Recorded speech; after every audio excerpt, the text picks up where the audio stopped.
Isang simpleng janitor ang napahiya at napalaya sa gitna ng malakas na ulan matapos mapagbintangan ng pagnanakaw.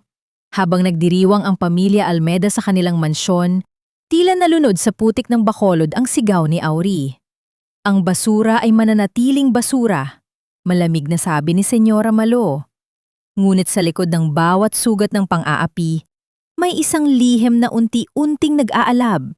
Kaya bang yanigin ang tinig ng isang ulila ang mundong itinayo sa mga lihim at pantatakip? At sa huli, sino nga ba ang tunay na umagaw sa danggal? Ang dumi mo, Aureliano! Huwag mong dungisan ng mga nanlilimahid mong kamay ang piano na yan, dahil kahit kailan, hindi ka magiging kauri namin. Ang basurang tulad mo ay para lamang sa sahig, hindi sa mga bagay na may halaga. Ang boses ni Senyora Malu Almeda ay tila hiwa ng matalim na kris na bumaon sa katahimikan ng music room. Nakatayo ang donya sa may pintuan, suot ang kanyang mamahaling perlas na tila kumikinang sa pangungutya, habang ang kanyang mga mata ay nakatuon sa basahang hawak ni Auri. Dahan-dahang ibinaba ni Auri ang kanyang kamay. Ang basahang gamit niya ay hindi lamang basta lumang tela. Ito ay isang piraso ng kupas na bandana ng kanyang namayapang lola. Ginagamit niya ito upang punasan ang bawat itim at puting teklado ng grand piano nang may higit na paniiingat, tila ba bawat haplos niya ay isang dalangin para sa kaluluwa ng matandang nag-aruga sa kanya. Ngayong araw, ang anibersaryo ng pagkamatay ng kanyang lola at ang tanging paraan na alam niya para makiisa sa alaala nito ay ang paglilinis sa instrumentong pangarap nitong marinig na tugtugin niya balang araw. Ngunit sa paningin ng may-ari ng paaralan, ang pagpindot niya sa piano ay isang krimen, isang paglapastangan sa karangyaan ng San Isidro Academy. Nanuyo ang lalamunan ni Auri. Ramdam niya ang mabilis na pagtibok ng kanyang puso na tila gustong kumawala sa kanyang dibdib. Ang bawat salita ni Senyora Malu ay tila mga pako na ibinabaon sa kanyang pagkatao. Namamanhid ang kanyang mga daliri at ang pandama niya sa paligid ay unti-unting lumalabo. Tila ba ang malawak at maringgal na silid ay biglang naging isang masikip na hawla. Ang kanyang hininga ay naging mabigat at ang bawat lunok niya ay may lasang apdo. Bakit ba ang kahirapan ay tila isang malaking kasalanan na kailangang bayaran ng walang katapusang paghamak? Pasensya na po, senyora. Tinatapos ko lang po ang pag-aalis ng alikabok.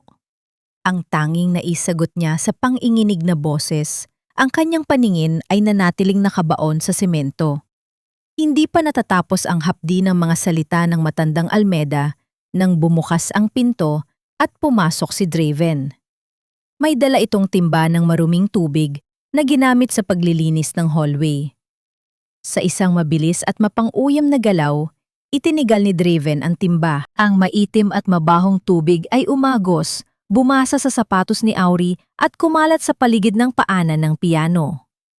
Walang tunog ng pagbagsak, kundi ang dahan-dahang pagdaloy ng dumi na tila lumalamon sa kalinisan ng silid. Oh, sorry. Akala ko kasi ay bahagi ka ng basurang dapat itapon, Auri.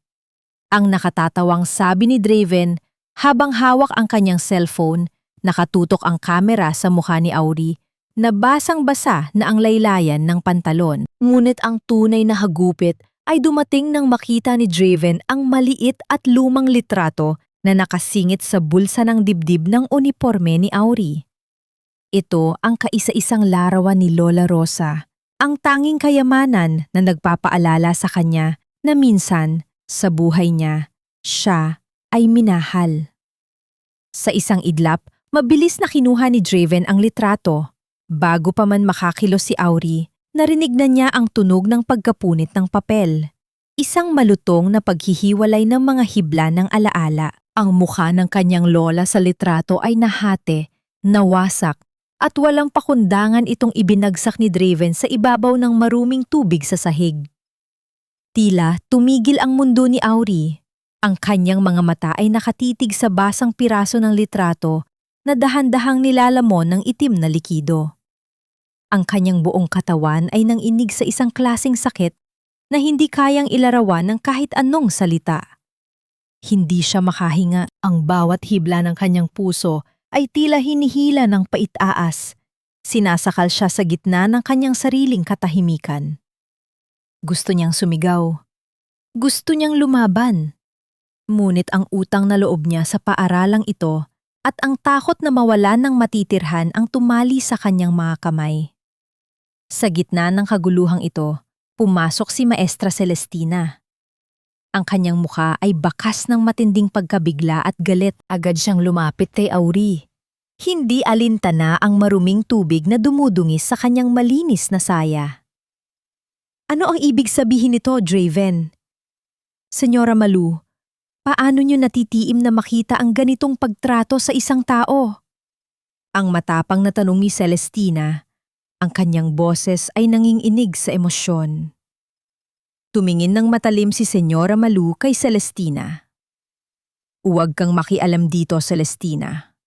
Ang janitor na ito ay lumampas sa kanyang hangganan. At ikaw, dahil sa iyong maling pagkampi sa isang hamak na manggagawa, ay suspendido sa loob ng 2 linggo nang walang sahod. Umalis kayo sa paningin ko. Ngayon din! Ang pangalawang sampal ng tadhana ay mas masakit pa sa una. Dahil sa kanya, ang tanging taong naniwala sa kanya ay nadamay. Nawala ng boses si Auri. Ang kanyang lalamunan ay tila punong-puno ng tuyong buhangin.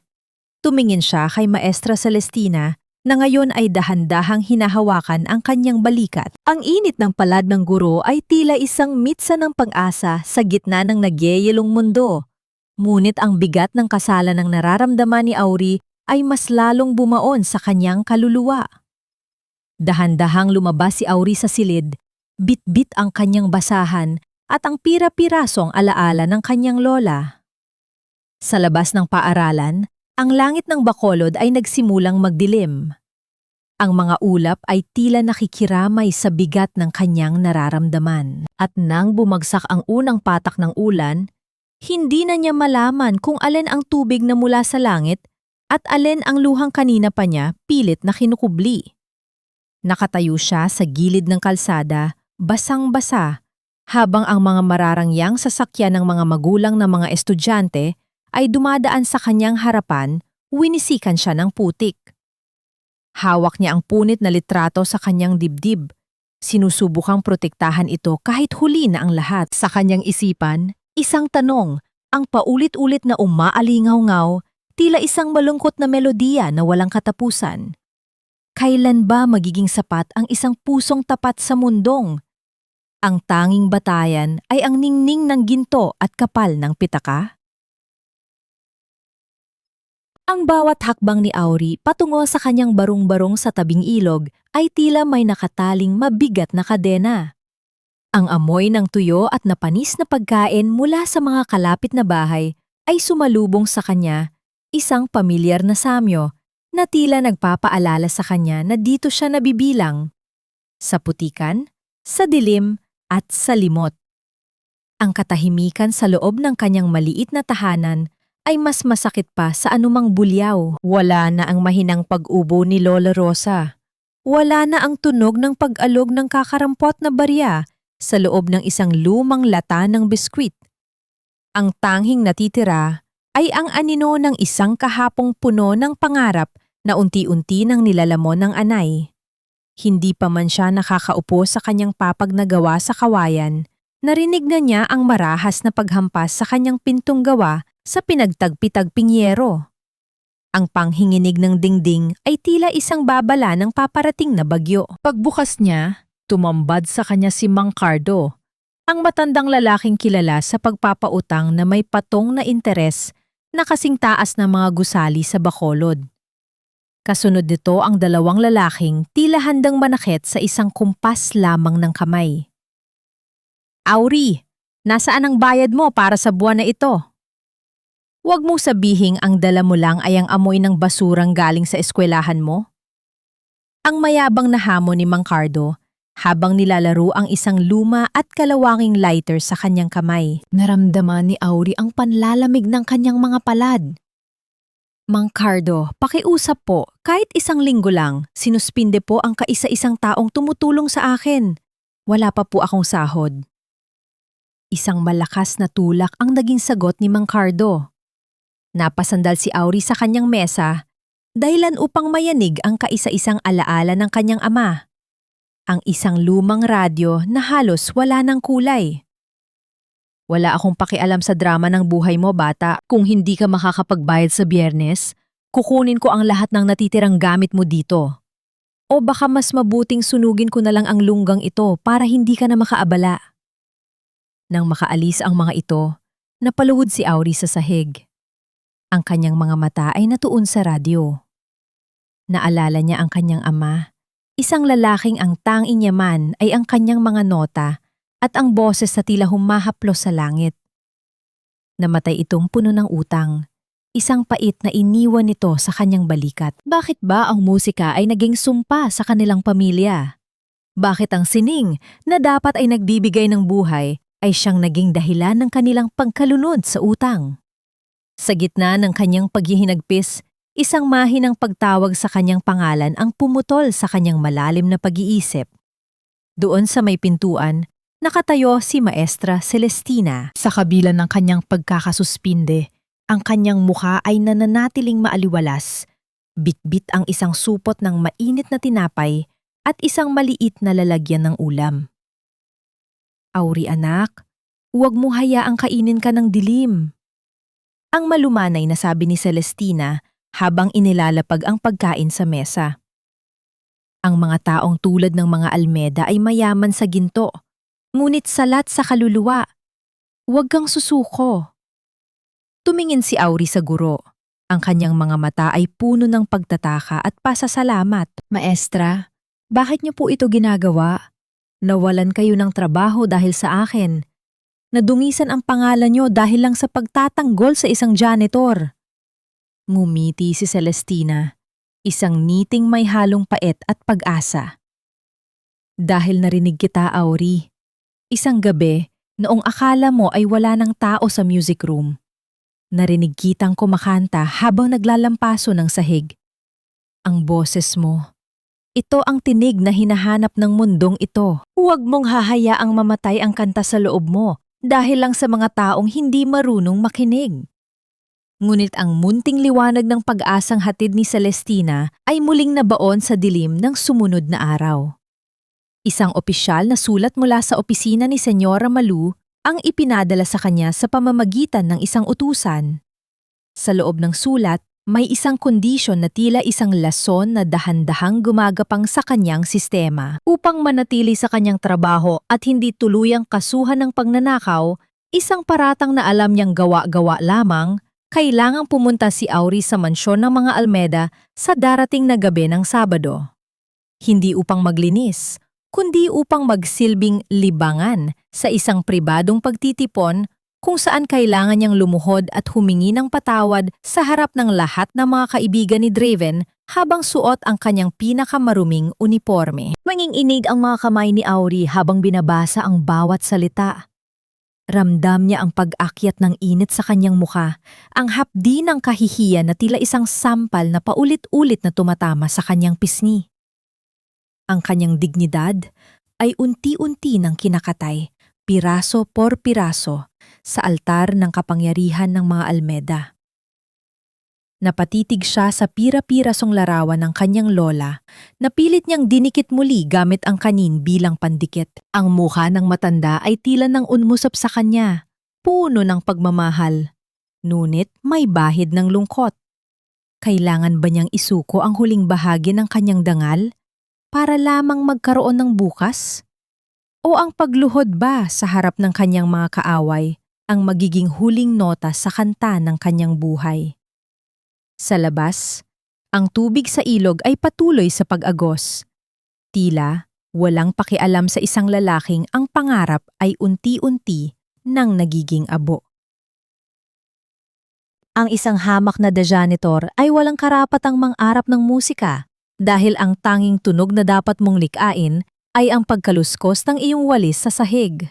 Ang mga salitang ito ni Senyora Malu ay tila isang sumpa na paulit-ulit na umaalingaw-ngaw sa isipan ni Auri habang mag-isa niyang nililinis ang malawak na pasilyo ng San Isidro Academy Sa ilalim ng malamlam ng buwan, ang paaralan ay balot na ng katahimikan maliban sa tunog ng kanyang marahang paglalakad at ang mahinang paghampas ng hanging gabi sa mga bintanang salamin.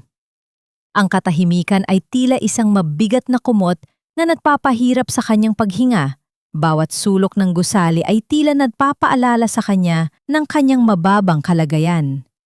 Sa kabila ng pagod at ng sakit na nararamdaman sa kanyang mga kamay na puno ng kalyo, ang kanyang mga paa ay tila may sariling isip. Dinala siya ng mga ito patungo sa dulo ng pasilyo kung saan matatagpuan ang lumang music room, ang tanging lugar sa mundo kung saan nararamdaman niyang hindi siya isang janitor lamang, kundi isang taong may kaluluwa. Dahan-dahan niyang itinulak ang pinto, tinitiyak na ang bawat paggalaw ng bisagra ay hindi lilikha ng anumang ingay na gigising sa natutulog na paligid. Pumasok ang liwanag ng buwan sa silid, tumatama sa itim na balat ng grand piano na tila isang hiyas sa gitna ng kadiliman. Huminto si Auri. Ang kanyang puso ay nagsimulang tumibok ng mabilis, isang halo ng takot at pagnanasa. Inilapag niya ang kanyang balde at mop sa gilid. Gamit ang kanyang nanginginig na daliri, dahan-dahan niyang hinaplos ang nagniningning na kahoy na instrumento.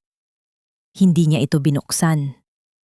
Sapat na sa kanya ang maramdaman ang lamig nito sa kanyang balat, isang ugnayan sa pagitan ng kanyang maduming katotohanan at ng kanyang malinis na pangarap. Sa ilalim ng kanyang hininga, nagsimula siyang humuni. Ito ang melodiya na madalas niyang marinig mula sa kanyang ama noong siya ay bata pa. Isang awit ng pangungulila, ng pag-asa, at ng mga bituing hindi maabot ng mga kamay na nakabaon sa putik. Unti-unti, ang huni ay naging isang mahinang kanta. Ang boses ni Auri ay lumabas mula sa kanyang lalamunan ng kusa. Malambot, ngunit puno ng bigat. Tila bawat nota ay may dalang isang piraso ng kanyang nadurog na puso. Ang kanyang boses ay pumuno sa silid, yumayakap sa bawat dingding. Tila ba ang musika ang tanging gamot sa kanyang mga sugat? Hindi niya alam na sa dilim ng pintuan, nakatayo si Severina Quibranza, ang mahigpit na guro sa musika ng akademya. Naroon ito upang kunin ang ilang nakalimutang mga papel. Ngunit ang boses na narinig nito ay nagpako sa kanyang mga paa sa sahig. Ang mga luha ay nagsimulang gumulong sa mga pisingi ni Severina. Sa loob ng maraming taon ng pagtuturo sa mga anak ng mayayaman, kailanman ay hindi siya nakarinig ng isang tinig na kasing wagas at kasing lalim nito. Hindi ito boses na dumaan sa pagsasanay. Ito ay boses na dumaan sa apoy ng paghihirap. Ngunit ang himalang yon ay agad na naputol lang marinig ni Auri ang pagkaluskos ng mga dahon sa labas ng bintana. Agad siyang tumahimik. Ang kanyang katawan ay nanigas sa takot. Mabilis niyang kinuha ang kanyang gamit sa paglilinis at muling yumuko, bumabalik sa kanyang papel bilang isang anino na walang mukha. Sa labas ng bintana, nakatitig si Draven. Ang kanyang mukha ay balot ng inggit at galit. Narinig niya ang lahat. Hindi niya matanggap na ang isang janitor na itinuturing niyang basura ay may taglay na bagay na kahit ang lahat ng yaman ng kanyang pamilya ay hindi kayang bilhin. Kinabukasan, ang kalupitan ay mas lalong tumindi. Sa utos ni Senyora Malu, hindi pinayagan si Auri na gumamit ng anumang gamit sa paglilinis ng mga banyo ng paaralan para sa pagdating ni Don Esteban Ledesma. Gusto kong gamitin mo ang iyong mga kamay upang kiskisin ang bawat dumi sa sahig na ito. Ang utos ni Malu habang nakatayo sa labas ng pintuan ng banyo, hawak ang isang mamahaling panyo sa kanyang ilong upang hindi maamoy ang paligid. Ito ang nararapat sa iyo. Ang mga kamay na nagtatangkang humawak sa piano ay dapat matutong kumapit sa dumi. Lumuhod si Auri sa malamig at basang semento. Bawat kiskis ng kanyang mga daliri sa sahig ay tila isang paalala ng kanyang kawalang kapangyarihan. Ramdam niya ang pait ng sabon na gumagapang sa kanyang mga sugat sa kamay. Ngunit mas masakit ang pait na nananatili sa kanyang puso. Tumingin siya sa kanyang refleksyon sa tubig sa sahig. Isang lalaking pagod, madumi, at tila wala ng pag-asa. Dumaan si Don Esteban sa pasilyo, napahinto ng sandalin nang makita ang janitor na nakaluhod at magtatrabaho ng husto. May kung anong pamilyar sa mga mata ni Aury na tila pumukaw sa alaala ng matandang negosyante. Ngunit bago pa man siya makapagsalita, agad na hinarang ni Malu ang kanyang paningin. Naiwan si Aury sa gitna ng amoy ng kemikal at dumi. Ang kanyang mga kamay ay nanginginig, hindi lamang sa pagod, kundi sa isang matinding emosyon na hindi niya mapangalanan. Hanggang kailan ba kailangang manatiling nakatago ang himig sa loob ng isang puso kung ang mundo ay pilit na binubulag ang sarili sa ganda ng kanta dahil lamang sa dumi ng umaawit? Hindi kailanman magiging bahagi ng sining ang isang amoy basura, Maestra Severina. Ang musika ay para sa mga taong may pinag-aralan at may mataas na katayuan, hindi para sa mga taong ang tanging alam ay maglinis ng dumi ng iba. Ang tinig ni Senyora Malu ay kasing lamig ng bakal habang nakaupo siya sa harap ng mesa sa boardroom. Sa kanyang harapan, nakatayo si Severina, hawak ang mga papel na nadlalaman ng mga nota ni Aury. Sinubukan ni Severina na ipaliwanag ang pambihirang talento ng janitor, ngunit bawat salita niya ay tila bumabangga sa isang pader ng pagmamataas. Ang mga opisyal ng paaralan ay nabulungan. Ang ilan ay lihim na tumatawa, habang ang iba ay nakatingin lamang sa kanilang mga mamahaling relo. Para sa kanila, ang mungkahi ni Severina ay isang malaking biro na hindi dapat seryosohin. Habang nagaganap ang pulong, si Aury ay nasa labas, pilit na iniinda ang hapdi ng kanyang mga kamay na kanina pa nakalubong sa matapang na chemical ng sabon. Ngunit hindi ang pisikal na sakit ang nagpapahirap sa kanya, kundi ang presensya ni Draven na kanina pa nakasunod sa kanya, bitbit ang isang cellphone na nakatutok sa bawat kilos niya. Alam mo, Aury, dahil maawain ako, bibigyan kita ng pagkakataong sumikat. Ang sabi ni Draven habang may mapang-uyam na ngiti sa kanyang mga labi. Magkakaroon tayo ng isang maliit na contest sa social media. Kakanta ka? At kung marami ang mag-like, baka hindi na kita utusang linisin ang mga sapatos ko. Inabutan ni Draven si Aury ng isang piraso ng papel na may nakasulat na mga liriko. Nang basahin ito ni Aury, tila tumigil ang pagtibok ng kanyang puso. Hindi ito kanta ng pag-ibig o pag-asa. Ito ay isang awit ng pangungutya sa sarili niyang kalagayan. Mga salitang naglalarawan sa kahirapan bilang isang katatawanan at sa mga taong tulad niya bilang mga basura ng lipunan. Pakiusap, Draven. Huwag mong gawin ito. Ang mahinang pakiusap ni Aury. Ang kanyang boses ay nanginginig sa takot at hiya. Kakanta ka. O sasabihin ko sa nanay ko na ninakawan mo ang gamit ko? Ang banta ni Draven. Ang kanyang boses ay biglang naging seryoso at puno ng lason. Pumili ka, Aury. Ang dignidad mo o ang kaisa-isang trabahong bumubuhay sa iyo. Wala nang nagawa si Aury. Sa harap ng kamera, sa ilalim ng malupit na liwanag ng screen, nagsimula siyang kumanta. Ang bawat salitang lumalabas sa kanyang bibig ay tila mga tinik na sumusugat sa kanyang lalamunan. Ramdam niya ang bawat pagpindot ni Draven sa screen, ang bawat pag-record ng kanyang kahihiyan na maya-maya lamang ay mapapanood na ng buong mundo. Upang hindi tuluyang mawasak, ipinikit ni Aury ang kanyang mga mata. Sa kanyang isipan, pilit niyang inaalala ang mahinang pag-ugoy ng duya ni Lola Rosa, ang kanyang huni na tila isang lihim na panalangin sa gitna ng unos, isang munting bahagi ng kanyang kaluluwa na hindi kayang abutin o dungisan ng mga almeda. Sa kabilang dako ng paaralan, nakita ni Maestra Celestina ang ginagawa ni Draven mula sa malayo. Akma siyang lalapit upang pigilan ang kalupitang ito. Ngunit bago pa siya makahakbang, humarang si Senyora Malu sa kanyang daan. Kung ayaw mong mawala ng tuluyan ang iyong lisensya sa pagtuturo, Celestina, Manatili ka sa iyong kinalalagyan. Ang babala ni Malu. Ang kanyang mga mata ay nanlilisik.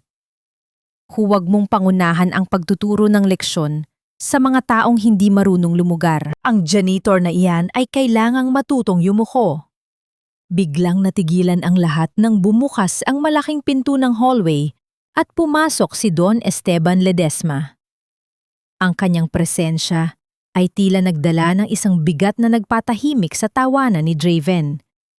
Tumingin si Don Esteban sa paligid, mula kay Malu patungo kay Auri na nakatayo pa rin sa harap ng kamera. Basang-basa ang uniforme at puno ng lungkot ang mga mata. Ano ang ibig sabihin ng ingay na ito, Senyora Malu? Ang tanong ni Don Esteban, ang kanyang boses ay malalim at puno ng otoridad. Akala ko ba ay isang seryosong institusyon ang San Isidro Academy? Mabilis na nagpalit ng anyo si Malu. Ang kanyang mukha ay biglang nagpakita ng isang peking ngiti. Wala po ito, Don Esteban. Sinusubukan lang po naming pasayahin ang mga manggagawa bilang bahagi ng aming kawanggawa. Ngunit hindi natanggal ang tingin ni Don Esteban kay Auri. May isang bagay sa anyo ng janitor sa paraan ng kanyang pagtayo sa gitna ng pang-aapi na tila kumukurot sa isang lihim na bahagi ng kanyang alaala. Bago umalis si Draven, lumapit ito kay Auri at bumulong ng napakahina, isang boses na kasing talim ng patalim. Magsaya ka na sa atensyong nakuha mo ngayon, janitor. Dahil kung magtatangka kang kumanta sa anibersaryo, sisiguraduhin kong wala ka nang babalikang bahay sa tabing ilog. Tutupukin ko ang lahat ng alaala mo hanggang sa maging abo. Naiwan si Auri sa dilim ng pasilyo, hawak ang kanyang walis, na tila ba ito na lamang ang kaisa-isang bagay na nag-uugnay sa kanya sa mundong ito. Sa kanyang pandama, tila may isang malaking apoy na nagsisimulang magliyab, hindi sa labas, kundi sa loob ng kanyang dibdib. Hanggang kailan mananatiling nakatikom ang mga labi kung ang bawat banta ay tila isang tanikalang lalong humihigpit sa bawat paghinga? Huwag kang titingin sa kanila, Auri. Isipin mo na lang na ang buwan ang iyong tanging tagapakinig at ang iyong boses ay ang tanging paraan para maabot mo ang iyong lola sa kabilang buhay. Ang bulong na iyon ni Maestra Severina ay tila isang angkla na pumipigil kay Auri na tangain ng malakas na agos ng takot. Nakatayo siya sa likod ng makapal na kortina ng dulaan, suot ang kanyang kupas at may mansa pang uniforme ng janitor. Sa labas, naririnig niya ang marangyang tawanan ng mga bisita, ang kalansi ng mga mamahaling baso ng alak at ang yabag ng mga sapatos na gawa sa balat ng hayop na kailanman ay hindi niya magagawang bilhin. Ang amoy ng mamahaling pabango ay humahalo sa amoy ng floor wax sa kanyang mga kamay. Isang malupit na paalala kung nasaan siya at kung sino siya. Ang plano ay simple. Ang paboritong estudyante ni Senyora Malu ang dapat na bida sa gabing ito. Ngunit sa isang hindi inaasahang pagkakataon, o marahil ay bahagi ng isang mas malaking laro, biglang nawala ng boses ang pangunahing mga awit bago pa man magsimula ang palatuntunan. Sa gitna ng pagkataranta ng lahat, isang malakas na tulak ang naramdaman ni Auri mula sa likuran. Itinulak siya ni Severina palabas ng kurtina, direkta sa gitna ng entablado, sa ilalim ng nakasisilaw na liwanag ng mga spotlight. Ang malakas na bulungan ay agad na pumuno sa bulwagan. Ang mga sulyap na puno ng pagkadire at pagtataka ay tumama sa kanya na tila mga pana. Narinig niya ang paghalahak ni Draven mula sa harapan, ang pangungutya sa mga mata ni Senyora Malu na tila nagsasabing isa itong malaking kahihiyan para sa paaralan. Namamanhid ang mga paa ni Auri.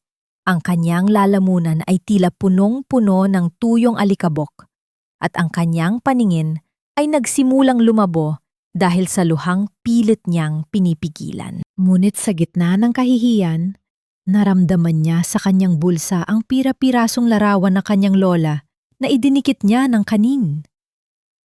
Ang alaala ng init ng kamay nito at ang malambot na himig ng duyan ang naging mitsa ng kanyang lakas. Ipinikit ni Auri ang kanyang mga mata. Sa kanyang isipan, nawala ang mga marangyang bisita. Nawala ang mapang-aping mga Almeda.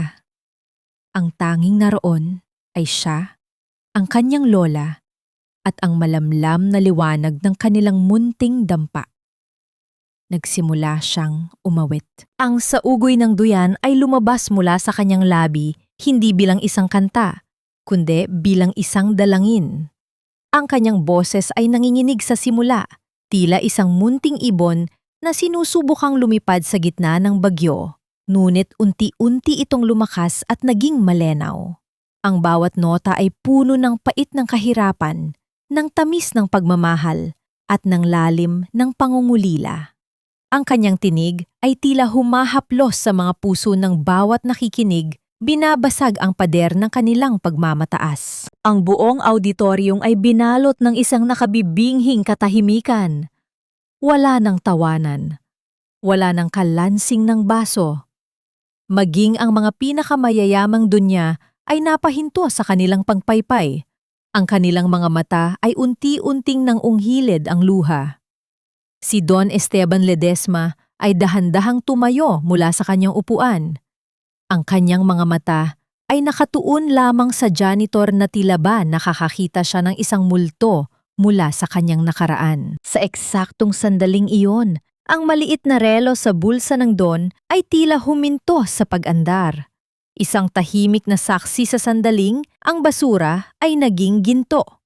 Sa gitna ng spotlight, ang kanyang mukha na dati ay puno ng uling at dumi ay tila nagningning. Ang kanyang boses ay umabot sa pinakamataas na nota, isang sigaw ng kaluluwang matagal nang ikinulong sa dilim. At nang matapos ang kanta, ang katahimikan ay nanatili ng ilang segundo bago ito pinalitan ng isang masigabong palakpakan na tila yayanig sa buong gusali. Ngunit sa gitna ng tagumpay, nakita ni Auri ang mukha ni Senyora Malu. Walang bakas ng paghanga sa mga mata nito. Sa halip, isang malupit na ngiti ang sumilay sa kanyang mga labi. Isang ngiting nagsasabing ang bawat palakpakan ay may katumbas na mas malalim na paghihirap. Lalapit sana si Don Esteban kay Auri, ngunit mabilis na humarang si Draven. Masyado kayong nadala sa drama ng janitor na yan, Don Esteban. Pero huwag kayong magpalinlang. Dahil ang magandang boses ay hindi kayang linisin ang isang maduming kamay. Tumalikod si Auri. Ang kanyang puso ay naghahalo ang saya at matinding kaba. Habang pababa siya ng entablado, tila naririnig niya ang bulong ng hangin, isang babala na ang kanyang pag-akyat sa rurok ay simula lamang ng kanyang mabilis na pagbulusok pabalik sa putik. Anong uri ng kadiliman ang naghihintay sa likod ng maningning na liwanag na ito? At hanggang kailan kayang protektahan ng isang awit ang isang taong ang buong mundo ay nakaplano ng gumuho? Magnanakaw! Lapastangan! Ang boses na yan ay isa lamang maskara upang itago ang iyong tunay na kulay bilang isang kriminal. Ang bulyaw ni Senyora Malu ay tila isang kidlat na tumama sa gitna ng nagbubunying auditorium. Ang bawat salita ay may dalang lason na agad na pumatay sa init ng palakpakan. Si Auri, na nakatayo pa rin sa gilid ng entablado at humihinga ng malalim dahil sa kaba at saya, ay tila nabuhusan ng nagyayelong tubig. Ang kanyang mga kamay, la kanina lamang ay nanghinginig sa pasasalamat, ay biglang nanigas. Dahan-dahan siyang lumingon. Nakatayo si Senyora Malu sa gitna ng pasilyo, hawak ang kanyang leeg na tila may hinahanap. Ang kanyang mukha ay balot ng galit. Ang kanyang mga mata ay nanglilisik habang nakaturo ang daliri kay Auri. Sa kanyang tabi, si Draven ay may suot na mapang-uyam na ngiti. Isang ngiting tila nagsasabing ang lahat ay ayon sa kanilang plano. Nawawala ang aking bilyanteng kuwintas! Ang kaisa-isang hiyas na pamanapan ng aking lola! Ang sigaw muli ni Malu, sapat na malakas upang marinig ng bawat panauhin, kabilang na si Don Esteban. Walang ibang lumapit sa akin kanina, kundi ang janitor na ito nang dumaan siya sa backstage. Wait, ma'am! Look! May kung anong kumikinang sa bulsa ng janitor na yan. Ang mabilis na singit ni Draven, sabay turo sa kupas na uniporme ni Auri. Bago pa man makapansalita o makakilos si Auri, dalawang gwardya ang marahas na humawak sa kanyang mga braso. Sa isang mabilis na galaw, dinukot ni Draven ang kamay sa loob ng bulsa ng uniporme ni Auri at inilabas ang isang nagniningning na kuwintas. Ang bawat brilyante nito ay tila tumatawa sa harap ng naguguluhan at natatakot na mukha ni Auri.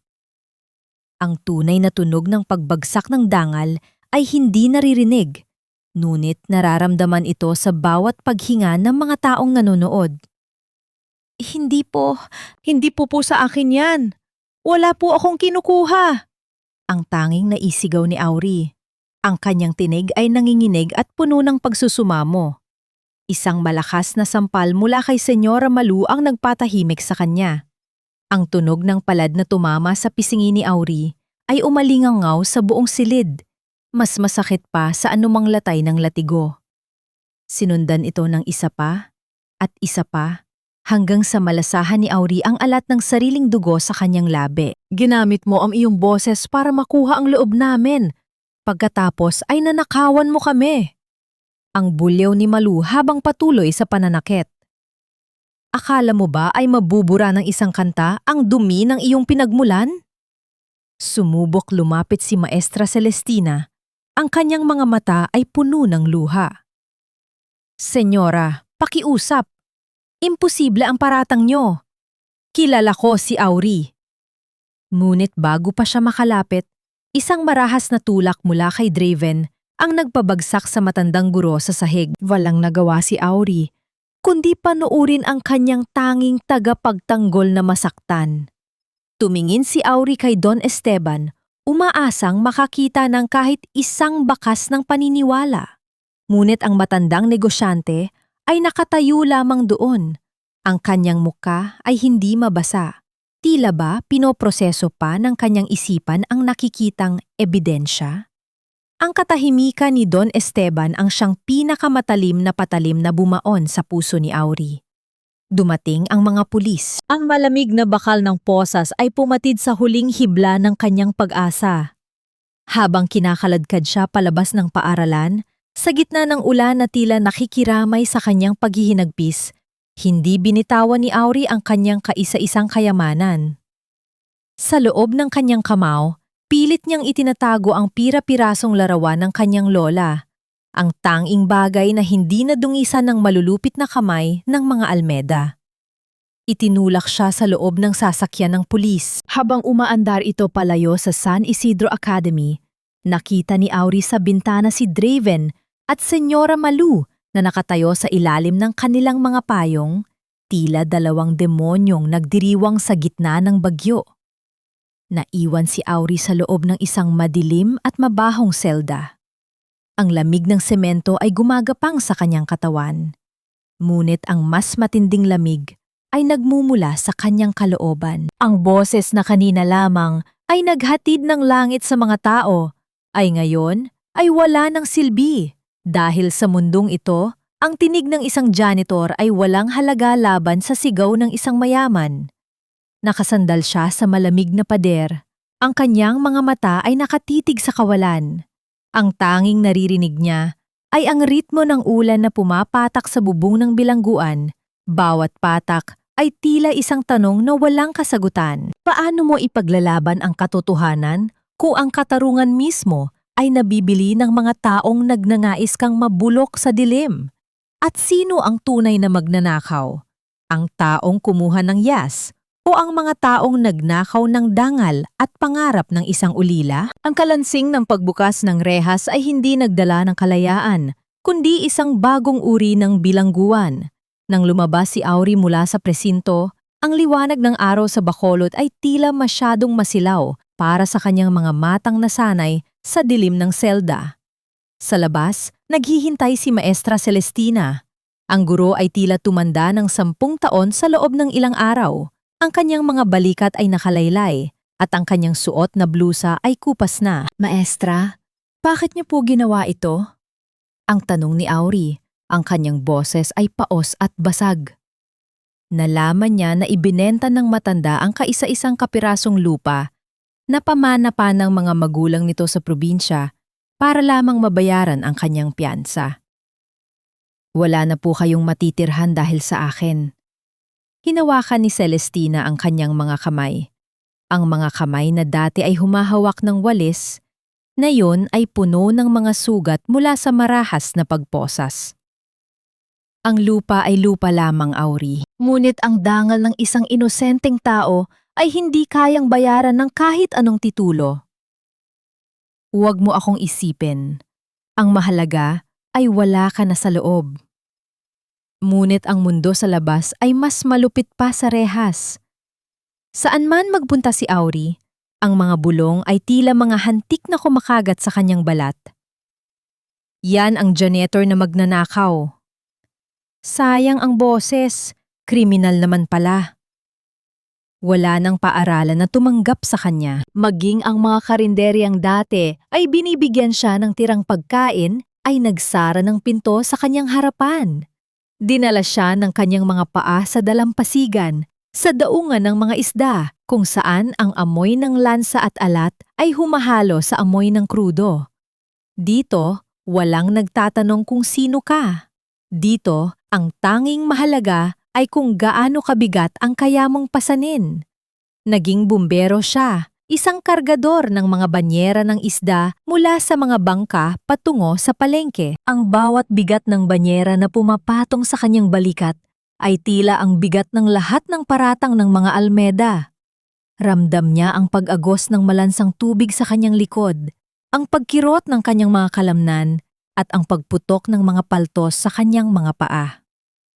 Isang gabi, matapos ang 12 oras na pagbubuhat, bumalik si Auri sa kanyang gumuho at pinagnakawang barong-barong. Ang lahat ng gamit niya ay hinakot na ni Mang Cardo maliban sa isang bagay na itinuring na walang halaga ng mga maniningil.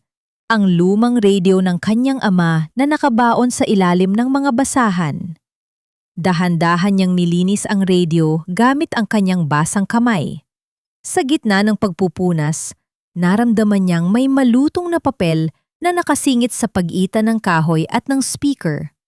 Gamit ang isang maliit na kuko, dahan-dahan niyang hinugot ang isang luma at nanilaw na sobre. Ang bawat pagpunit niya sa sobre ay tila isang pagbuka sa sugat ng nakaraan.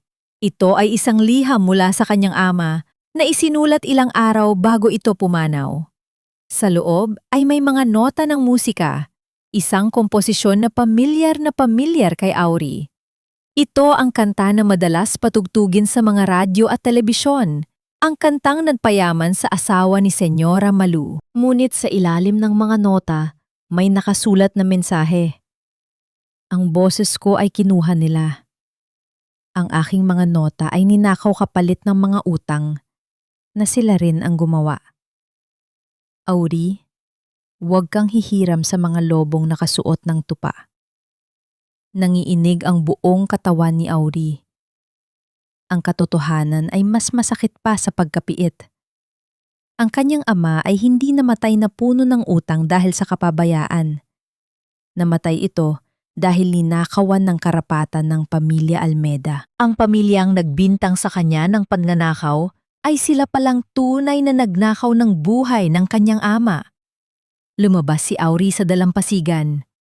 Ang mga kasamahan niyang kargador ay nakaupo sa paligid ng isang maliit na apoy, pagod at gutom. Isang gitara na may 3 kwerdas lamang ang hawak ng isa sa kanila. Sa gitna ng dilim at amoy ng lansa, nagsimulang kumanta si Auri. Hindi ito para sa isang marangyang auditorium. Ito ay para sa mga taong ang balat ay kasing gasgas ng sa kanya. Ang kanyang boses ay lumutang sa ibabaw ng mga alon, isang malungkot na himig na tila nagpapahinto sa hangin. Ang mga kargador ay tumigil sa kanilang pagkukwentuhan. Ang mga luhang kanina pa pinipigilan ni Auri ay tuluyang umagos, humahalo sa alat ng dagat. Sa sandaling iyon, hindi siya isang kriminal, hindi siya isang janitor. Siya ay isang anak na natagpuan ng boses ng kanyang ama sa gitna ng kawalan. Isang matangkad at pamilyar na anino ang dahan-dahang lumapit mula sa dilim ng mga bodega. Ang tunog ng mga sapatos na tumatama sa tuyong buhangin ay hindi pinansin ni Auri hanggang sa maramdaman niya ang isang presensya sa kanyang likuran. Huminto ang kanta. Lumingon si Auri at nakita ang nagniningning na mga mata ni Don Esteban Ledesma sa ilalim ng malamlam na ilaw ng daungan. "Nahanap din kita, Aureliano." Ang mahinang sabi ng matanda. Ang kanyang boses ay puno ng pagsisisi. "Masyado nang matagal na nanahimik ang katotohanan. Hindi ako narito para kumuha ng isda, Auri. Narito ako para ibalik ang ninakaw sa iyong pagkatao at para humingi ng tawad sa pananahimik ko noong panahong kailangan mo ng kakampi." Ang tinig ni Don Esteban ay tila isang malalim na batingaw na bumasag sa maalat na hangin ng daungan. Nakatayo ang matandang negosyante sa tapat ni Auri. Ang kanyang mamahaling Amerikana ay tila isang malaking kaibahan sa kupas at butas-butas na sando ng binata na basang-basa ng pawis at katas ng isda. Ang amoy ng lansa ay tila hindi iniinda ng Don. Ang kanyang paningin ay nanatiling nakatitig sa mga mata ni Auri. Mga matang pagod, ngunit may ningning na hindi kayang patayin ng kahirapan. Nabitawan ni Auri ang hawak na banyera. Ang tunog ng pagtama ng plastik sa basang semento ay umalingaw-ngaw, kasunod ng pagkalat ng mga yelo at isda sa paanan nila. Ramdam ni Auri ang pangiinig ng kanyang tuhod. Ang pagod ng 12 oras na pagbubuhat ay tila biglang naglaho, napalitan ng isang matinding kaba na bumabara sa kanyang dibdib. Sa loob ng kanyang bulsa, ang luma at nanilaw na sobre mula sa kanyang ama ay tila nagbabaga, nagpapaalala sa kanya ng bawat sakit na idinulot ng mga Almeda. Dahan-dahang inabot ni Don Esteban ang isang luma at kupas na kuwaderno. Ang mga pahina nito ay tila malapit ng humiwalay sa pagkakatahi, ngunit ang mga nota na nakasulat sa loob ay malinaw pa rin. Ang iyong ama, si Julian, ay hindi lamang isang empleyado ng mga Almida. Siya ang kaluluwa sa likod ng bawat kantang nagpabango sa pangalan nila. At ako ang saksi noong nakawin nila ang kanyang huling komposisyon bago siya pumanaw. Napahawak si Auri sa kanyang ulo. Ang bawat salita ni Don Esteban ay tila isang martilyo na dumudurog sa pader ng kanyang pagtitiwala. Ang katotohanan ay mas malalim pa sa iniisip niya. Siya ang tunay na tagapagmana ng isang kayamanang hindi nasusukat ng ginto, kundi ng mga himig na inaawit ng buong bansa. Ngunit bago pa man niya mayakap ang katotohanan ito, ang katahimikan ng gabi ay binalot ng tunog ng mabilis na pagdating ng 2 itim na sasakyan. Bumukas ang mga pinto at lumabas ang isang grupo ng mga kalalakihan. Sa unahan nila ay si Draven Almeida. Ang mukha nito ay balot ng pot. Ang kanyang mga mata ay nanlilisik habang nakatitig kay Auri. Akala mo ba ay makakatakas ka na dahil lang nahanap ka ng matandang ito? Ang isang basura ay mananatiling basura, Auri. At ang basurang nagtatangkang maging hiyas ay kailangang durugin. Sa isang kumpas ni Draven, sumugod ang kanyang mga tauhan. Ngunit bago pa man nila mahawakan si Auri, isang hindi inaasahang pangyayari ang naganap. Ang mga kargador at bumbero na kasama ni Auri sa daungan, mga lalaking ang balat ay kasing tigas ng semento at ang mga kamay ay puno ng kalyo, ay dahan-dahang tumayo at humarang. Walang salita, walang sigaw. Ngunit ang kanilang pagkakaisa ay tila isang pader na hindi matitibag. "Bago niyo hawakan ang boses ng aming daungan, dadaan muna kayo sa amin," ang sabi ng pinakamatandang kargador habang hawak ang isang tulyasi na gagamitin sana sa pagluluto. Sa gitna ng dilim at panganib, nakita niya na ang tunay na pamilya ay hindi lamang matatagpuan sa dugo, kundi sa mga taong kasama mong naghihirap sa ilalim ng araw. Ang mga taong itinuturing ng lipunan na mababa ay sila palang may pinakamataas na uri ng danggal. Nagsimula ang kaguluhan. Ang tunog ng mga katawang nagtatamaan at ang ingay ng mga kagamitang nababasag ay pumuno sa paligid. Sinubukan ni Draven na lumapit kay Auri. Bit-bit ang isang bakal na pamalo. Sa isang marahas na pagkakataon, tinangka nitong ihampas ang bakal sa mga kamay ni Auri. Ang mga kamay na ayon sa kanya ay hindi dapat humawak ng piano. Napaiwas si Auri, ngunit tinamaan ang kanyang braso. Ang hapdi ay tila apoy na gumagapang sa kanyang buto. Napaluhod siya. Ang kanyang paningin ay nagsimulang magdilim. Ngunit sa gitna ng sakit, narinig niya ang sigaw ni Don Esteban na tumatawag ng saklolo. Ang mga ilaw ng paparating na pulis, ang tunay na katarungan na tinawagan ng Don, ay nagsimulang magningning sa malayo. Mabilis na tumakas si Draven at ang kanyang mga tauhan, iniwan ang daungan na balot ng kaguluhan. Nilapitan ni Don Esteban si Auri, na ngayon ay hawak ang kanyang duguang braso. Ang mga kargador ay nakapaligid sa kanya. Ang bawat isa ay may bakas ng pakikipaglaban, ngunit may ngiti ng pagkatagumpay sa kanilang mga labi. Hindi niyo mapapatay ang kanta sa puso ko, Draven. Ang mahinang bulong ni Auri habang nakatingin sa papalayo na sasakyan. Ang kanyang mga mata ay puno ng determinasyon. Alam niya na ang sugat sa kanyang katawan ay gagaling. Ngunit ang apoy ng katotohanan na nagliliyab sa kanyang dibdib ay hinding-hindi na mamamatay. Tumingin siya kay Don Esteban. Ano na po ang susunod nating gagawin? Ang matandang negosyante ay ngumiti. Isang ngiting puno ng pangako. Oras na para marinig ng buong mundo ang tunay na tinig ng mga kasilang. Ang sugat sa iyong balat ay madaling maghilom, Auri. Ngunit ang pilat sa iyong dangal ay kailangan ng higit na tapang upang mabura. Huwag mong tignan ang iyong sarili bilang isang biktima, kundi bilang isang mandirigmang, handang bawiin ang kanyang kaharian. Ang tinig ni Don Esteban ay malumanay, ngunit puno ng awtoridad habang nakatayo siya sa tabi ng malaking bintana ng kanyang mansyon. Sa loob ng silid na iyon, na puno ng mga antigong kagamitan at amoy ng mamahaling kahoy, si Auri ay nakaupo sa isang malambot na armchair. Ang kanyang braso ay may benda pa, at ang kanyang mukha ay may bakas pa ng mga nakaraang pambugbog. Ngunit ang kanyang mga mata ay hindi na tulad ng dati. Wala na ang takot. Ang tanging naroon ay ang apoy ng determinasyon na dahan-dahang nagliliyab sa gitna ng katahimikan. Dinala siya rito ni Don Esteban matapos ang madugong gabi sa daungan. Sa unang pagkakataon sa kanyang buhay, natulog si Auri sa isang kama na kasing lambot ng ulap, malayo sa ingay ng mga kuliglig at amoy ng basura. Ngunit sa tuwing ipipikit niya ang kanyang mga mata, ang tanging naririnig niya ay ang pangungutya ni Senyora Malu at ang malutong na pagkapunit ng litrato ng kanyang lola. Isang hapon, lumapit si Auri sa isang malaking salamin sa pasilyo. Suot niya ang isang puting polo na ibinigay ng Don.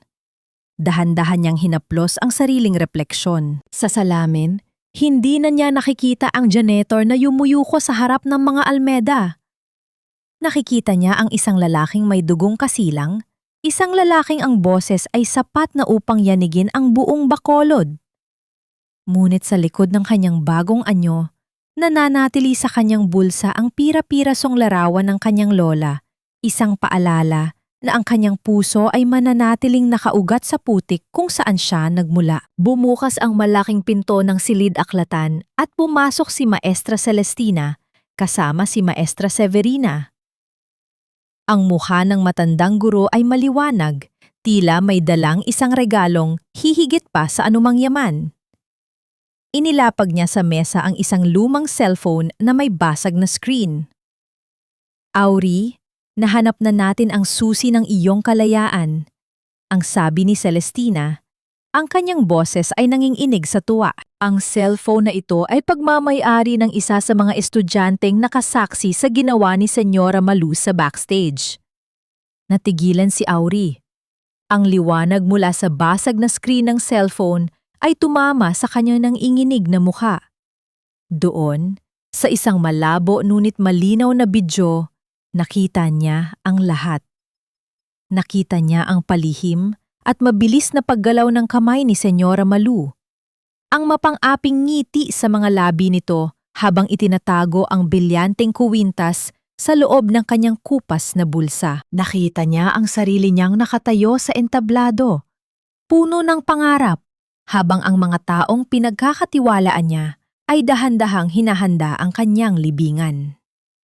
Isang mainit na luha ang pumatak mula sa mata ni Auri. Bumagsak sa kanyang kamay na hawak ang telepono.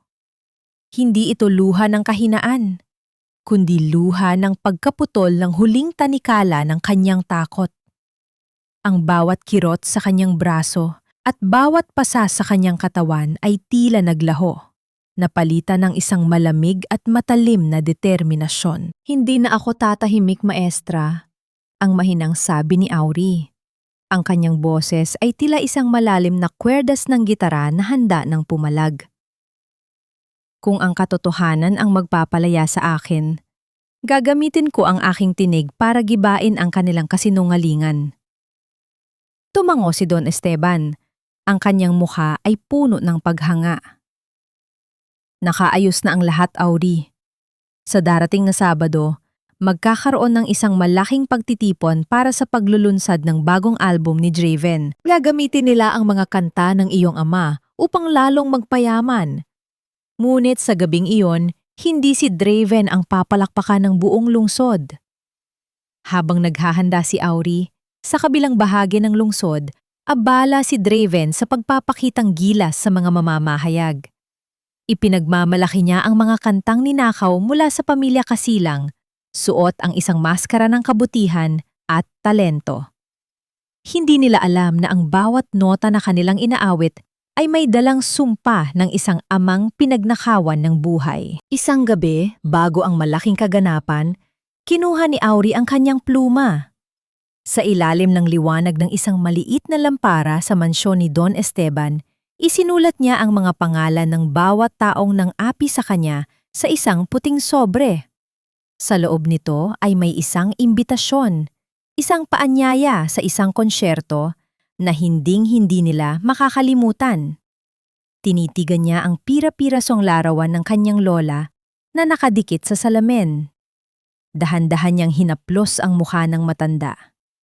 Lola, malapit na. Maririnig na nila ang tunay na kanta natin. Ang gabi ay balot ng misteryo.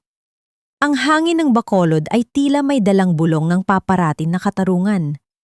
Ngunit sa kabila ng pag-asa, nananatili ang isang malaking katanungan. Handa ba si Auri na harapin ang lahat? Kahit na ang kapalit nito ay ang tuluyang pagkawasak ng pangalang Almeda, ang pamilyang kinakatakutan ng lahat. Ito ang sandali ng aking tagumpay at walang sinuman, lalo na ang isang maruming janitor, ang makakasira sa gabing ito. Ang boses ni Draven Almeida ay puno ng yabang habang nakatayo siya sa harap ng naglalakihang mga salamin sa backstage ng Bacolod Grand Hall. Suot niya ang isang mamahaling puting taksido na kumikinang sa ilalim ng mga ilaw. Tila ba ang kinang nito ay sapat na upang bulagin ang lahat sa katotohanan na ang bawat himig na kanyang kakantahin ay ninakaw lamang. Sa labas, naririnig ang malakas na hiyawan ng mga tao at ang marangyang musika na naghuhudyat ng pagsisimula ng paglulunsad ng kanyang album. Si Senyora Malu ay nakatayo sa kanyang tabi, suot ang isang pulang gown na tila kulay ng dugo. Ang kanyang mga mata ay naniningning sa katuwaan habang hinihimas ang kanyang leeg na muling napapalamutian ng mga brilyante.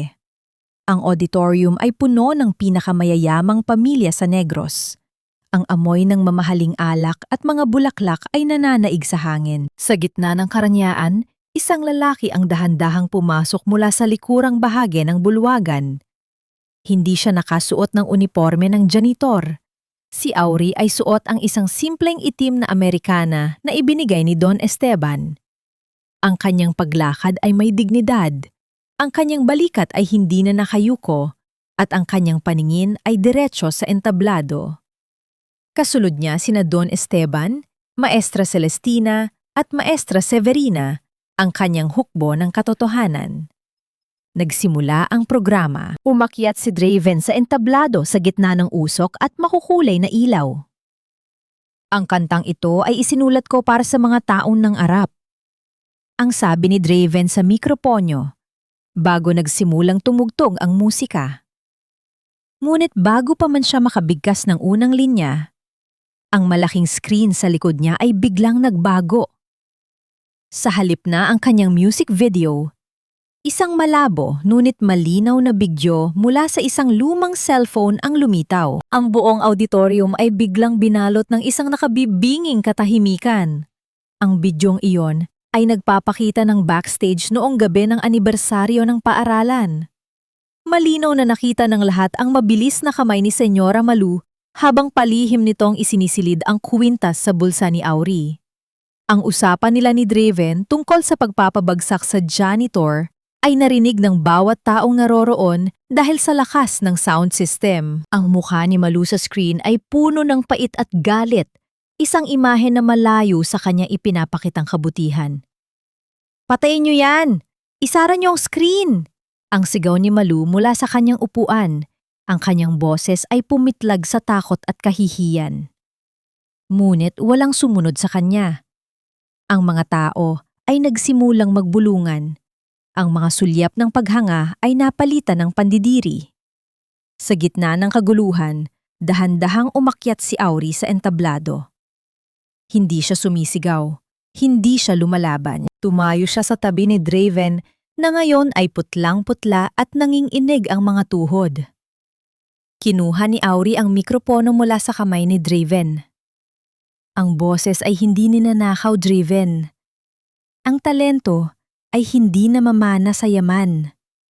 Ang mahinang sabi ni Auri, ngunit ang bawat salita ay umalingaw-ngaw sa bawat sulok ng auditorium. Ang kantang ito ay hindi sayo. Ito ay kanta ng aking ama, si Julian Casilang, na pinagnakawan niyo hindi lamang ng musika, kundi ng danggal. Lumapit si Don Esteban kasama ang mga opisyal ng pulisya. Ang tunog ng mga sapatos ng mga awtoridad na tumatama sa sahig ay tila hatol ng tadhana. Sa harap ng lahat, ang mga malamig na bakal ng posas ay pinaligiran ang mga kamay ni Senyora Malu. Ang kanyang pagsisigaw at pagmamakaawa ay tila isang malungkot na himig na walang nakikinig.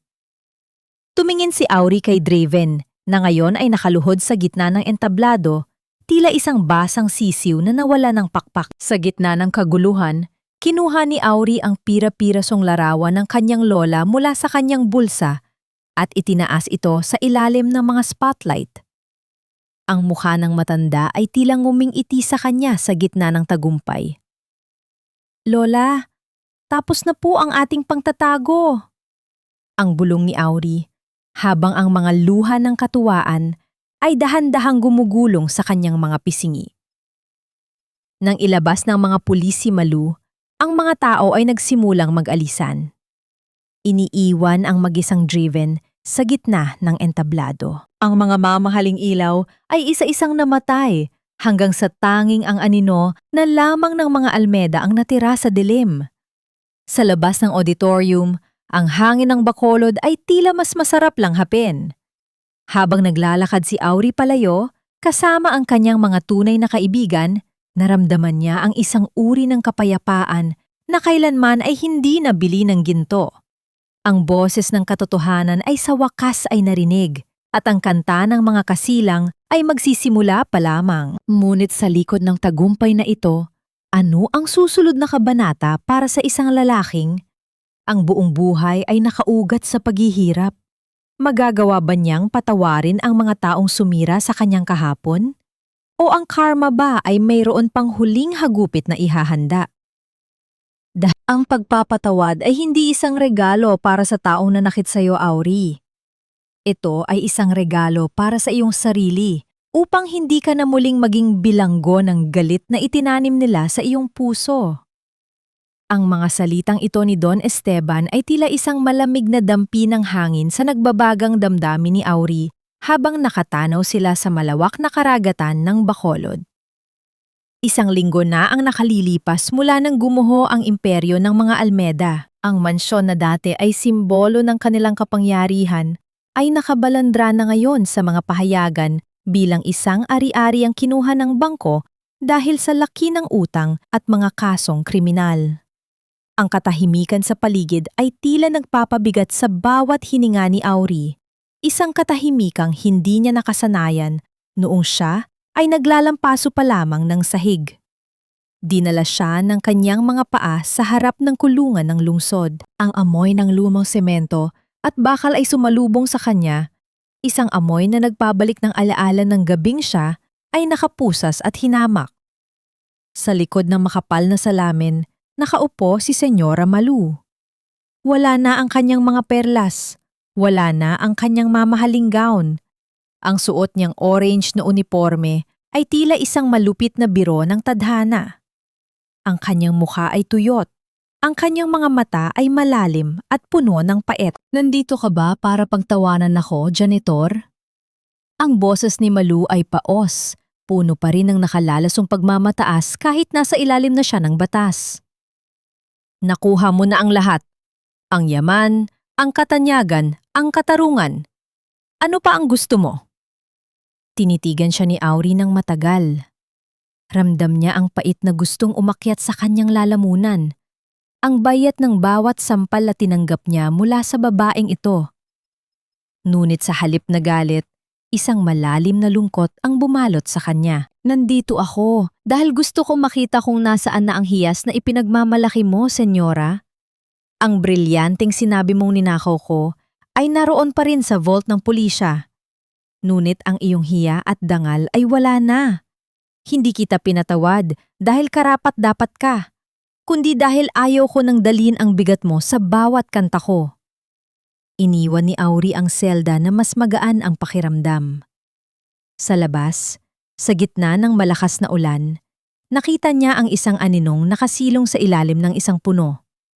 Si Draven, ang dating prinsipe ng akademya, ay mukhang isang taong naligaw sa sariling mundo. Ang kanyang damit ay gusot, ang kanyang buhok ay madumi, at ang kanyang mga mata ay nakatitig sa kawalan habang hawak ang isang piraso ng tinapay na tila hiningi lamang sa kung sino.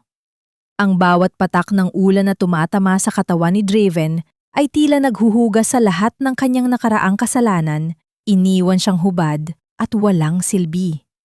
Lumapit si Auri at iniwan ang kanyang payong sa tabi ng dating kaaway. Walang salitang namagitan sa kanila. Ang tunog ng ulan na tumatama sa payong ang naging tanging saksi sa tahimik na pagtatapos ng kanilang digmaan.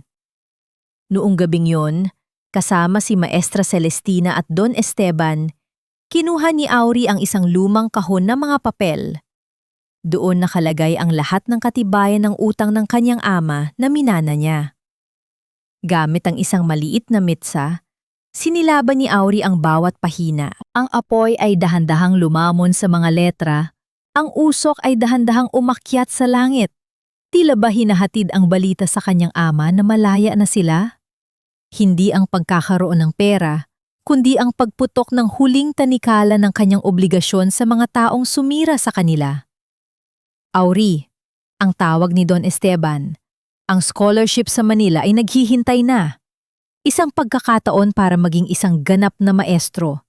Isang buhay na malayo sa putik at lansa ng Bacolod. Tatanggapin mo ba?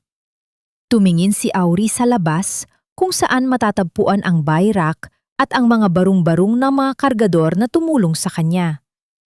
Ang mga alaala ng bawat pagtulong nila sa kanya noong siya ay walang-wala ay tila mga bituing nagliliwanag sa dilim. Don Esteban, ang musika ko ay hindi nabuo sa mga mararangyang silid. Ang mahinang sagot ni Auri, ang kanyang boses ay puno ng kapayapaan. Ang boses ko ay nagmula sa bawat patak ng ulan sa bubong ng aming dampa. Bago ako umalis, kailangan ko munang ibalik ang kanta sa mga taong hindi marunong umawit dahil sa gutom. Napanghiti si Maestra Celestina, ang kanyang mga mata ay nadiningning sa pagmamalaki. Alam niyang ang batang janitor na inalagaan niya ay nahanap na ang kanyang tunay na landas. Nakatayo si Auri sa balkonahe, Tinitingnan ang pira-pirasong larawan ng kanyang lola na ngayon ay nakadikit na ng maayos at nakalagay sa isang gintong kwadro. Ang sugat ng nakaraan ay naroon pa rin. Isang pilat na hindi na mabubura. Ngunit hindi na ito masakit. Ang pagpapatawad ay hindi nagpabago sa nakaraan. Ngunit binigyan nito ng liwanag ang kanyang kinabukasan. Ngunit bago ang huling pagpaalam, sapat na ba ang pagpapatawad para sa isang pusong sobrang tagal na nasaktan?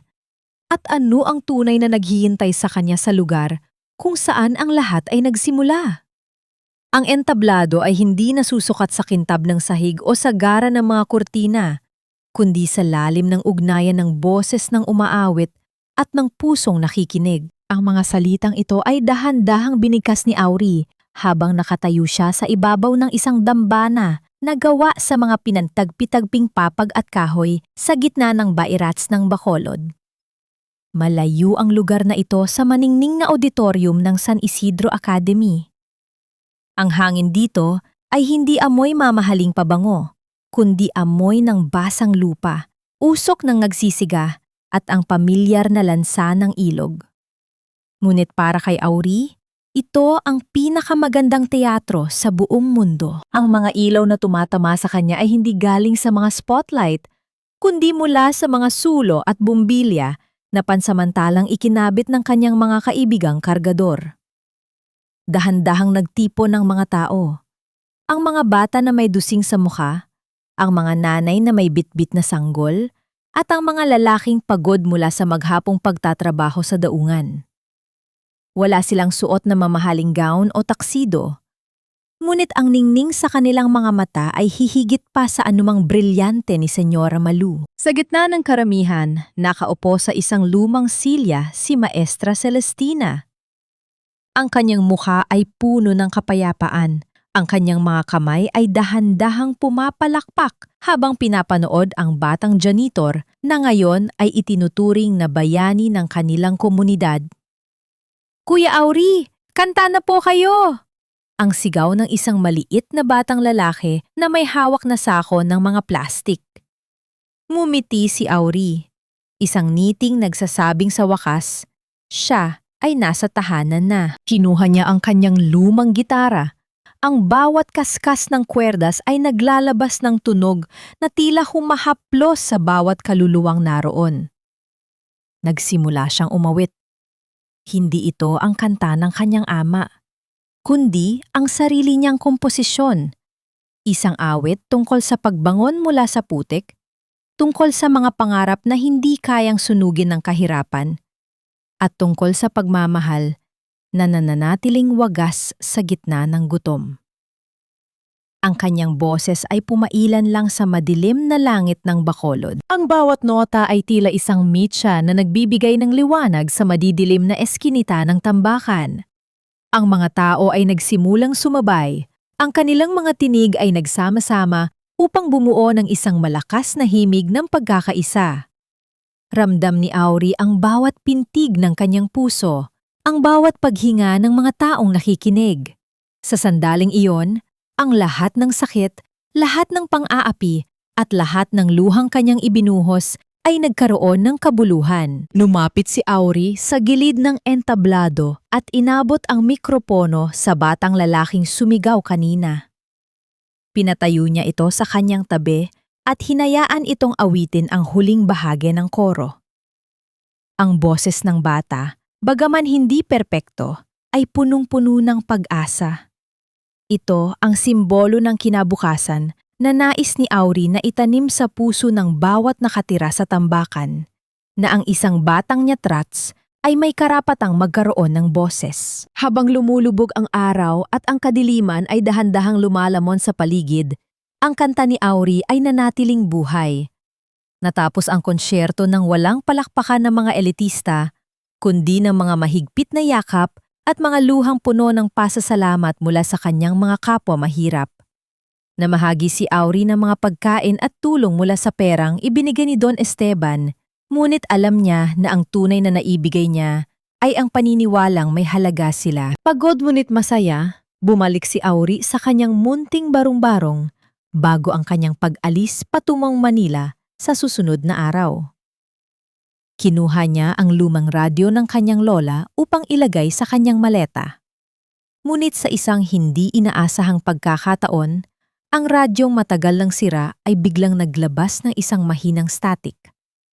Ang tunog ng pag-ikot ng mga lumang piyesa sa loob nito ay narinig sa tahimik na silid. Biglang tumigil ang static at pinalitan ito ng isang malinaw at pamilyar na tinig. Aureliano, anak, huwag mong kakalimutan ang himig ng ating dugo. Nanigas si Auri sa kanyang kinatatayuan. Ang boses na iyon ay kasing linaw ng tubig sa sapa. Ito ang boses ng kanyang ama na tila nagmumula sa kabilang buhay sa pamamagitan ng lumang kasangkapan. Ang kanyang puso ay tumibok ng mabilis. Ang kanyang mga kamay ay nanginginig habang hawak ang radyo. Tila isang huling mensahe, isang huling pagbabasbas bago niya harapin ang bagong mundo. Dahan-dahang nawala ang tinig at ang radyo ay muling natahimik. Naiwan si Auri sa gitna ng kadiliman, ngunit ang kanyang mukha ay maliwanag. Hindi na siya natatakot. Ang boses ng basura ay hindi natatahimik kailanman.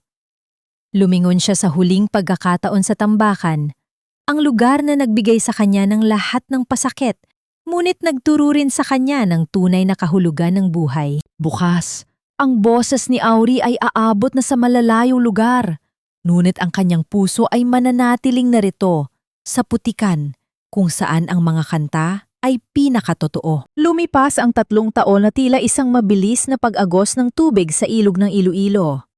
Sa loob ng maringal na Cultural Center of the Philippines sa Maynila, ang katahimikan ay tila isang banal na hininga bago ang pagsisimula ng isang huling pagtatanghal. Sa likod ng entablado, nakatayo ang isang lalaking malayo na ang narating mula sa madilim na pasilyo ng San Isidro Academy. Si Aureliano Casilang ay hindi na ang janitor na yumuyuko sa bawat yabag ng sapatos ng mga Almeda. Ngayon, siya ang kinaguriang boses ng bayan, ang maestro na nagbigay ng bagong mukha sa musikang Pilipino. Dahan-dahang tiningnan ni Auri ang kanyang mga kamay.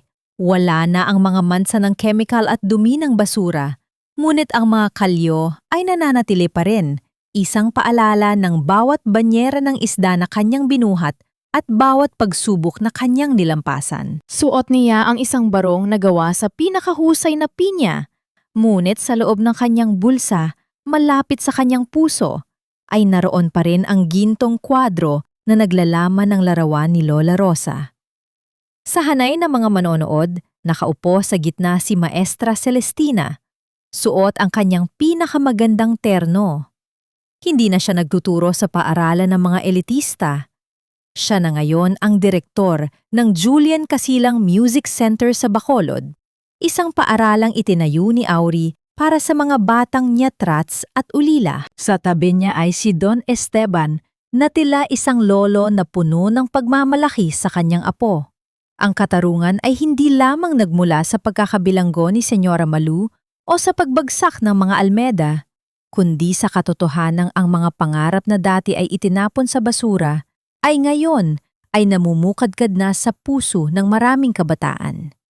Nang dahan-dahang bumukas ang malaking kurtina, hindi ang tunog ng orkestra ang sumalubong sa mga tao. Sa halip, ang unang narinig ay ang mahinang static ng isang lumang radio na itinakda ni Auri sa gitna ng entablado. Ang tunog ng pag-ikot ng mga piyesa nito ay tila isang paglalakbay pabalik sa nakaraan. Mula sa radyong iyon, ang boses ng kanyang ama ay dahan-dahang lumabas, isang lumang recording na nahanap ni Don Esteban. Ito ang huling nota na hindi natapos ni Julian Casilang. Doon nagsimulang kumanta si Auri. Ang kanyang boses ay humalo sa boses ng kanyang ama, isang dueto sa pagitan ng kasalukuyan at ng kahapon. Ang bawat nota ay tila isang pagpapatawad sa lahat ng sakit, isang pagkilala sa lahat ng hirap, at isang pasasalamat sa bawat patak ng ulan. Sa sandaling iyon, ang lahat ng sugat ay tuluyan ng naghilom. Ang tanong, kung nahanap na ba niya ang kapayapaan, ay sinagot ng kanyang ngiti. Isang ngiting hindi napilit, kundi puno ng tunay na ligaya. Ang aral na kanyang buhay ay malinaw na umalingaw-ngaw sa bawat sulok ng bulwagan. Ang halaga ng isang tao ay hindi nasusukat sa kung saan siya nanggaling, kundi sa kung gaano kalakas ang kanyang loob na manatiling tapat sa kanyang sariling kanta sa kabila ng ingay ng mundo. Ang basura ay naging ginto, hindi dahil sa yaman, kundi dahil sa ningning ng isang pusong hindi sumuko. Habang natatapos ang huling nota, ang auditorium ay binalot ng isang masigabong palakpakan na tila yayanig sa langit. Ngunit sa gitna ng ingay, ang tanging naririnig ni Auri ay ang mahinang bulong ng hangin, tila boses ng kanyang lola na nagsasabing, "Mahusay anak, maaari ka na ngayong magpahinga." Dahan-dahang yumuko si Auri, hindi dahil sa hiya, kundi dahil sa pagpupugay sa buhay na ibinigay sa kanya. Ang kanta ng mga kasilang ay hindi na muling tatahimik dahil hanggat may isang batang nangarap sa gitna ng putik, ang tinig ng basura ay mananatiling himig ng pag-asa.